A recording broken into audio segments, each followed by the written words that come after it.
બરોડામાં આતંક મચાવનાર કપિરાજ પાંજરે પુરાયો છે। વન વિભાગની ટીમે 2 કપિરાજને પાંજરે પૂર્યા છે। શુકન એપાર્ટમેન્ટ, આદિનાથ સોસાયટી, પંજરી સોસાયટી, આકાશગંગા અને પ્રહલાદ રેસિડેન્સીના લોકો પર હુમલાનો બનાવ છે।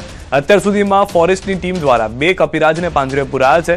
ફોરેસ્ટની ટીમની લાપરવાહીના કારણે લોકો શિકાર થઈ રહ્યા છે। સ્થાનિકોની માંગ છે કે તાત્કાલિક ધોરણે તમામ તોફાની કપિરાજને પાંજરે પૂરવામાં આવે। 10 દિવસમાં 15 લોકો કપિરાજના હુમલાનો શિકાર થયા છે।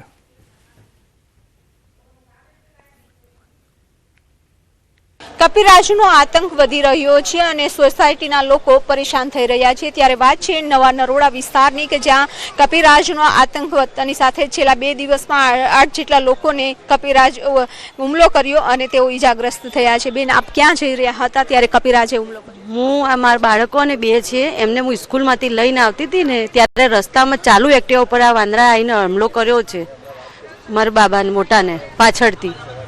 हाँ, અને પછી એને બહુ બ્લડ આવતું હતું એટલે અમે એને તાત્કાલિક દવાખાને લઈ જઈને એને સારવાર કરી, વેક્સિન બધું અપાઈ અને પછી હું એને ઘરે લઈ આવી। પછી ખબર પડી કે મારો ફ્રેન્ડ છે ને એનો બાળકને પણ સાંજે સ્કૂલથી આવતો હતો ને એને માથે પર હુમલો કર્યો છે।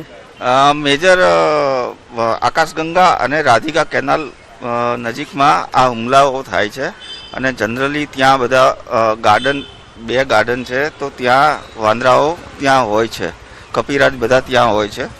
અને અમે ફોરેસ્ટ ડિપાર્ટમેન્ટને બી ફોન કરીને કીધેલું છે, છેલ્લા 1 વીકથી કીધેલું છે તો બી એ લોકોની કોઈ રિસ્પોન્સ નથી આવતો અને બેદરકારીથી લોકોને વધારેમાં વધારે ઈજા થાય છે। અને આટલા નજીકમાં 2-3 સ્કૂલો છે જેથી બાળકો સિંગલ આવતા હોય ને સિંગલ જતા હોય છે, ત્યારે હુમલો થશે અને બાળકોને કોઈ પણ ઈજા થશે તો એના માટે જવાબદાર કોણ રહેશે? મારો તો એવો પ્રશ્ન છે કે બને એટલું ફોરેસ્ટ ડિપાર્ટમેન્ટ આની ઉપર એક્શન લે અને બધા કપિરાજને પકડી લે। બિલકુલ, તો રજૂઆત કરી છે પરંતુ કોઈ રિસ્પોન્સ નથી મળતો અને આજુબાજુ વિસ્તારમાં સ્કૂલો પણ આવેલી છે, સાથે જ જે બાળકો હોય છે, આવતા જતા હોય છે, વૃદ્ધો હોય છે, તે પણ અવરજવર કરતા હોય છે અને અચાનક જ હુમલો કરી દે છે।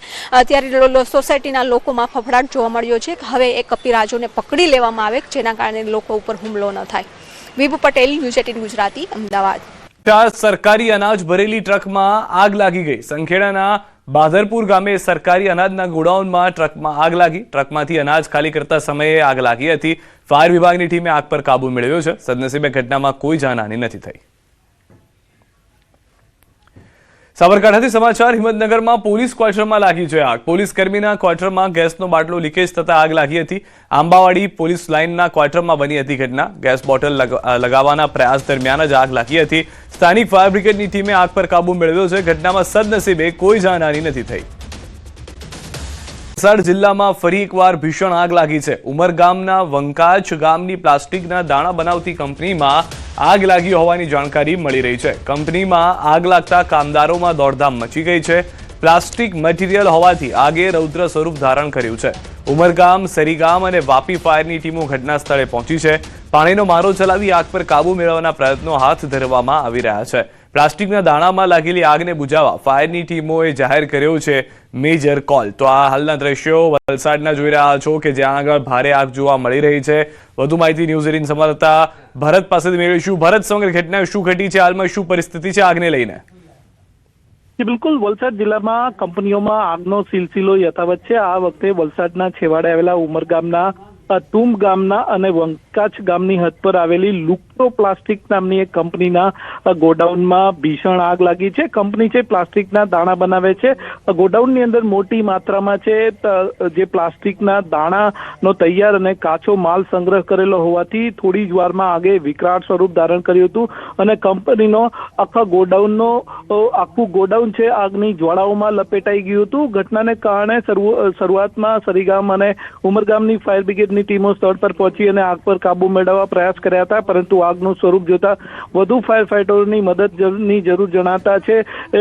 ઉમરગામ, સરીગામ ઉપરાંત વાપી જીઆઈડીસી, વાપી ટાઉન અને દમણ અને સેલવાસ સહિત આસપાસના વિસ્તારના અન્ય ફાયર બ્રિગેડની ટીમોને પણ સ્થળ પર બોલાવવામાં આવી છે। પરિસ્થિતિની ગંભીરતા જોતા ફાયર બ્રિગેડ દ્વારા અત્યારે છે મેજર કોલ જાહેર કરવામાં આવ્યો છે અને તમામ જે ફાયર બ્રિગેડની ટીમો છે એ ઉમરગામ આ ઘટના સ્થળ પર પહોંચી અને આગ પર કાબુ મેળવવાના પ્રયાસો કરી રહ્યા છે। જો કે હજુ આગ બેકાબુ છે।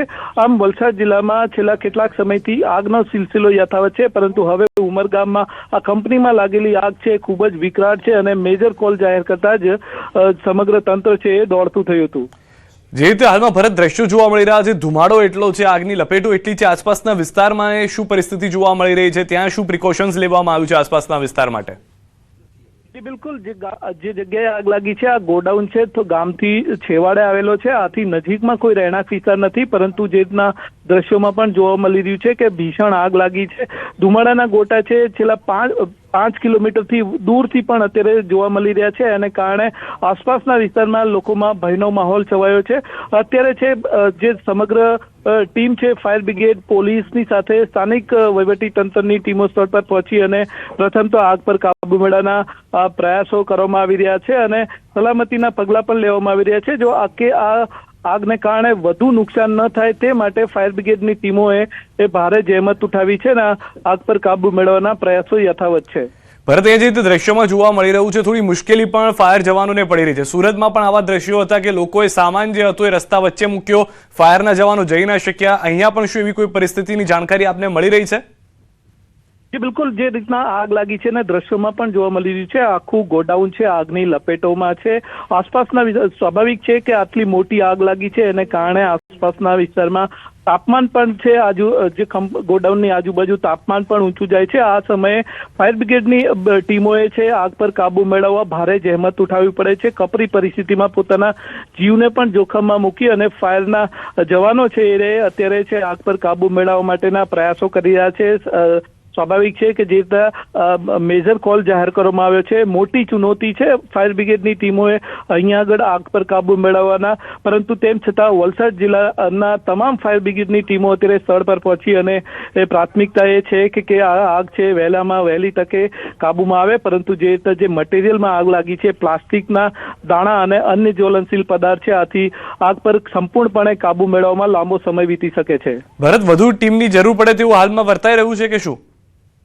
જે અત્યાર સુધી જે થઈ શરૂઆતની અંદર ઉમરગામ અને સરીગામના ફાયર બ્રિગેડની ટીમ સ્થળ પર પહોંચી હતી, પરંતુ પરિસ્થિતિની ગંભીરતા જોતા વલસાડના જે આસપાસના વિસ્તારમાં ની સાથે શંકરદેશ, દમણ અને દાદરાનગર હવેલીના ફાયર બ્રિગેડની ટીમો પણ સ્થળ પર બોલાવવામાં આવી છે અને આગ પર કાબુ મેળવવાના પ્રયાસો કરવામાં આવે છે. અત્યારે 7થી વધુ ફાયર બ્રિગેડની ટીમો છે આગ પર કાબુ મેળવવા પ્રયાસ કરી રહ્યા છે અને શક્ય છે કે હજુ વધુ ફાયર બ્રિગેડની જરૂર જણાતા આસપાસના પ્રાઇવેટ કંપનીઓ જે છે તેમના ફાયરની ટીમોને પણ સ્થળ પર બોલાવવામાં આવે.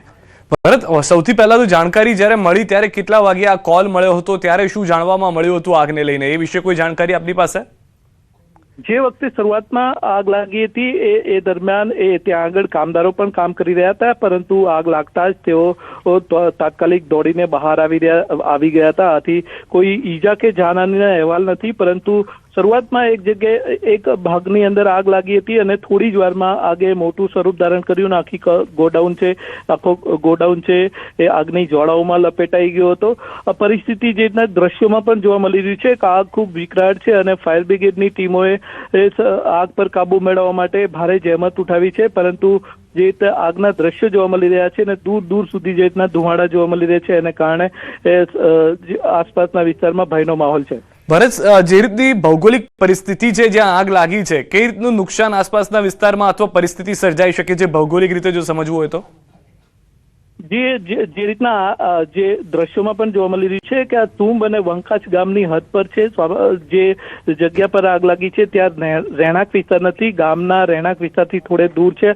આથી લોકોએ હાશકારો અનુભવ્યો છે કે નજીકમાં કોઈ રહેણાંક વિસ્તાર નહીં હતું, પરંતુ જે રીતના દ્રશ્યોમાં પણ જોવા મળી રહ્યું છે કે આ કંપનીમાં આગ લાગી છે. આ અગાઉ પણ વલસાડ જિલ્લાના જે ઔદ્યોગિક વિસ્તારો છે, વાપી, ઉમરગામ, સરીગામ સહિતના, ત્યાં આગળ કંપનીઓમાં આવી મોટી આગ લાગતી હોય છે. એ વખતે અત્યારે જે આ કંપનીમાં આગ લાગેલી છે એ પ્લાસ્ટિકના દાણામાં આગ લાગી છે. આથી પ્લાસ્ટિકના દાણા અને અન્ય જ્વલનશીલ પદાર્થ પર જે પદાર્થમાં લાગેલી આગ પર પાણીથી મારો ચલાવી અને આગ પર કાબુ મેળવવો મુશ્કેલ જણાય છે. આથી આવી પરિસ્થિતિમાં ફાયર બ્રિગેડની ટીમો દ્વારા છે ફોર્મનો મારો ચલાવવામાં આવે છે, જે છે એ અત્યંત જ્યારે ભીષણ આગ લાગેલી હોય છે અને જ્વલનશીલ પદાર્થ હોય છે એ વખતે આગ પર કાબુ મેળવવા માટે પાણીની સાથે છે ફોર્મનો પણ મારો ચલાવવામાં આવે છે. અત્યારે ફાયર બ્રિગેડની ટીમો છે ફોર્મનો મારો ચલાવી અને સાથે આસપાસના જે તમામ બાજુથી ગોડાઉનના તમામ બાજુથી છે એ ઘેરે પાણીનો પણ મારો ચલાવવામાં આવી રહ્યો છે અને વહેલી તકે આગ પર કાબુ મેળવવા માટેના પ્રયાસો થઈ રહ્યા છે. આભાર ભરતસિંહ, આપણી પાસેથી વધુ અપડેટ્સ પણ મેળવતા રહીશું. તો હાલમાં આગ જે છે તે બેકાબુ છે, મારો કરવામાં આવી રહ્યું છે. પહેલા પાણીનો મારો કરવામાં આવ્યો હતો, પરંતુ હજી પણ આગ કાબુમાં આવે તેવી પરિસ્થિતિ જોવા નથી મળી રહી.